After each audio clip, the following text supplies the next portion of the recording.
जनूबी कश्मीर के जिला अनंतनाग के बिजबिहाड़ा इलाके में मंगल के रोज एक कम शिद्दत का आईईडी धमाका हुआ। ताहम फिल वक्त किसी जानी नुकसान की कोई इतला नहीं है। सरकारी जराये ने बताया कि कस्बा बिजबिहाड़ा के पजलपुरा इलाके में मंगल के रोज एक कम शिद्दत का एक आईईडी धमाका हुआ। ताहम किसी जानी नुकसान की कोई इतला नहीं है। उन्होंने बताया कि आईईडी को एक टिप्पर में नस्ब किया गया था और इस धमाके से कई गाड़ियों को नुकसान पहुंचा है। जेके स्टेट न्यूज के लिए शाकिर मंतू की ये रिपोर्ट।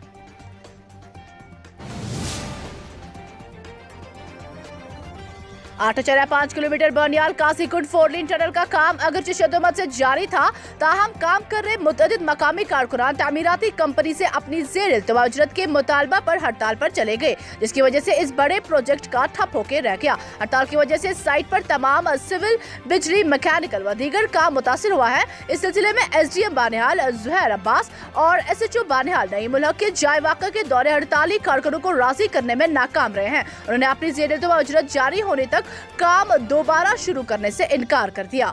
जेके स्टेट न्यूज के लिए जाकिर मलिक की ये रिपोर्ट। यही करता है। अब हमने सोचा चलो कंपनी को तनख्वाह डाल रही है, हमें भी डालेगी, लेकिन हमें अगस्त से कोई तनख्वाह नहीं। GM को आने दो, GM फैसला खुद करेगा। सर GM को भी आज 20 दिन हो गए आते आते नहीं आता है सर, तो हमारी पेमेंट नहीं मिली है सर। हमारा मतलब 3 महीने से अभी बंद है हमें सर पेमेंट। अभी एक श्रीनगर इंतजामिया ने कहा कि शहर में इस साल 30 मंदिरों की मरम्मत और तामीर नौ का काम शुरू किया जाएगा। श्रीनगर के क्रालाकुंड इलाके में वाक़ा शीतलनाथ मंदिर खुल जाने के बाद हिंदू बरादरी के साथ साथ मुस्लिम बरादरी ने भी खुशी का इजहार करते हुए कहा कि अब कश्मीर में अमन लौटने की उम्मीदें हैं। जेके स्टेट न्यूज के लिए शुजा बकाल की ये रिपोर्ट। मंदिर है, ये प्रॉपर श्रीनगर में है।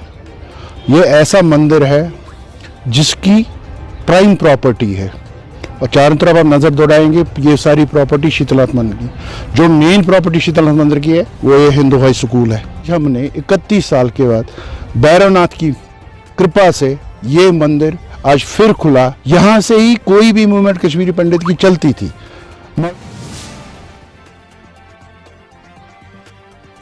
सर्दियों का इख्तिताम होते ही शुमारी जिला बारामूला में ट्रैफिक पुलिस ने ट्रैफिक निजाम को बेहतर बनाने के सिलसिले में मुख्तलिफ गाड़ियों के कागजात की चेकिंग तेज कर दी है। पुलिस बगैर हेलमेट, सीट बेल्ट और ड्राइविंग लाइसेंस की खिलाफ वर्जी पर जुर्माना आयद करने में मसरूफ अमल दिखाई दे रही है। ट्रैफिक पुलिस का कहना है कि हादसा से बचने और ट्रैफिक निजाम सड़क के लिए लोगों का ताउन अहम है। जेके स्टेट न्यूज के लिए बिलाल डार की ये रिपोर्ट। जी, मेरा नाम नज़ीर अहमद है, मैं SO ट्रैफिक बारामूला हूँ। आजकल हम ज़्यादातर ये अब हमने स्टार्ट किया बाइकों और स्कूटरों का चेकिंग करना। अब हम खास करके लोगों से यही अपील करते हैं कि अपने बच्चों को समझाएं, अपने बच्चों को घर से निकलने से पहले उनको हेलमेट और लाइसेंस का ख्याल रखें। जिला डोडा के भलीसा टेंटरी इलाके में पीने के साफ पानी से महरूम है, जिसकी वजह से इलाके के लोग गंदा पानी इस्तेमाल करने पर मजबूर हो रहे हैं। इलाके के लोगों ने जेके स्टेट न्यूज के नुमाइंदे सजाद भलीसी से बात करते हुए बताया कि टेंटरी के वार्ड नंबर 2 के मोबी मोहल्ला नई बस्ती गुज़श्ता कई महीनों से पीने के साफ पानी से महरूम है। उन्होंने कहा कि अगरचे हमने ये मसला बार बार मुतलका महकमा की नोटिस में लाया, ताहम मुतलका महकमा टस से मस नहीं हो रहा है। उन्होंने मुतलका महकमा के आला अफसरान से मुदाखलत की अपील करते हुए इलाके में साफ पानी की फराहमी की मांग की है।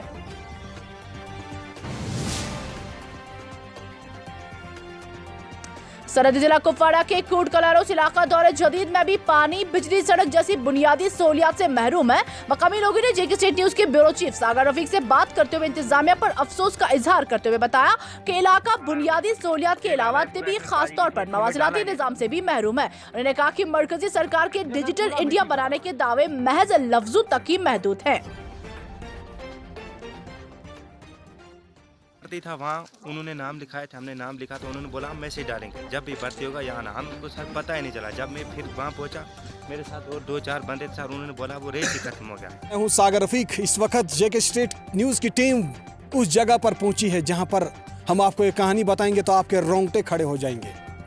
अगर वादी कश्मीर को जन्नत बेनज़ीर कहा जाता है, लेकिन उसी जन्नत बेनज़ीर में एक गाँव कलारूस नारीकूट एरिया माना जाता है। इन खूबसूरत पहाड़ियों के बीचों बीच एक गांव ये नारीकूट एरिया बुनियादी सहूलियात से महरूम है। अफसोस की बात यह है कि अगर सरकार, मरकजी सरकार कहती है कि घर घर जो है स्कीमें पहुंचती है, लेकिन फिर भी ये स्कीम उन स्कीमों से अभी भी महरूम है। अफसोस की बात से कहना पड़ता है कि अपने कैमरामैन को अगर मैं बताऊं कि वो आपको दिखा दे कि ये एक मकान आपको हमारे सामने नज़र आ रहा है, बिल्कुल जो है कच्चे ईंटों से बना हुआ मकान, अभी भी 2021 में भी ये उन स्कीमों से लाभ नहीं उठा पाए। मरकजी सरकार जो एक तरफ से कहती है कि हर घर में और हर जगह पर विकास होगा, लेकिन यहाँ पर विकास तो कहीं नहीं दिखाई दे रहा है। अपने कैमरामैन को मैं अगर बता दूं, वो आपको दिखा दें कि नीचे ये जो लोग बसते हैं तमाम तर बुनियादी सहूलियातों से महरूम हैं। वजह क्या रही, क्यों इन लोगों को वो स्कीमें नहीं मिली? पिछली बार अगर सरकार ने मछल सेक्टर में नेटवर्किंग के हवाले से एक मोबाइल टावर वहाँ पर नस्ब तो किया, लेकिन ये वो इलाका है जो कुपवारा से लेकर कम से कम 25 किलोमीटर की दूरी पर वाक़ा है, तो यहाँ पर भी नेटवर्किंग से लोग जो है गुनागुन से परेशान हैं। स्टेट न्यूज़ के लिए नारीकूट कोलारू से में सागर रफीक। जुनूबी जिला शोपियान के केरल इलाके के लोगों ने सरकारी इंतजामिया के खिलाफ एहतजाजी मुजाहरे करते हुए कहा कि उनके इलाके को इंतजामिया ने हमेशा नजरअंदाज किया है। मुजाहरीन का कहना है कि एक तरफ इलाके में कई बुनियादी सहूलियात का फुकदान है और दूसरी जानिब केरल में कायम सब जिला अस्पताल सिर्फ इमारती दबाव तक महदूद है और अंदर से कोई भी माकूल इंतजाम नहीं है। उन्होंने कहा कि अस्पताल में जदीद टेक्नोलॉजी की अदम दस्तयाबी से मरीजों को कई मुश्किलात का सामना करना पड़ता है। जेके स्टेट न्यूज़ के लिए उमर मलिक की ये रिपोर्ट। सर एक्चुअली मैं समाजी कारकुन डिस्ट्रिक्ट शोपियान और सिविल सोसाइटी का स्टेट कोऑर्डिनेटर हूँ।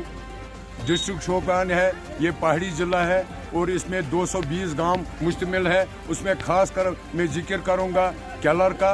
केलर जो हमारा है ये तो दूर दराज शोपियान से 10 किलोमीटर की दूरी पर है और यहाँ के जो 45 गाँव जो है वो इस पर डिपेंडेंट है और उनके सहूलियत के लिए यहाँ के लोगों की वसातत से कि यहाँ सब डिस्ट्रिक्ट अस्पताल बना 13 साल से ये बना हुआ है। मगर बदकिस्मती ये है कि जब हमने देखा कि यहाँ सफाई का फुकदान है, मैन पावर नहीं है, बेसिक फैसिलिटीज़ नहीं है, जो यहाँ के मतलब गोजर और बकरवाल कम्युनिटी है उनको बहुत मुश्किलात का सामना करना पड़ता है। हम सरकार से मैं अपील करता हूँ कि हमारे अवाम को सड़कों पर आने के लिए मजबूर न किया जाए।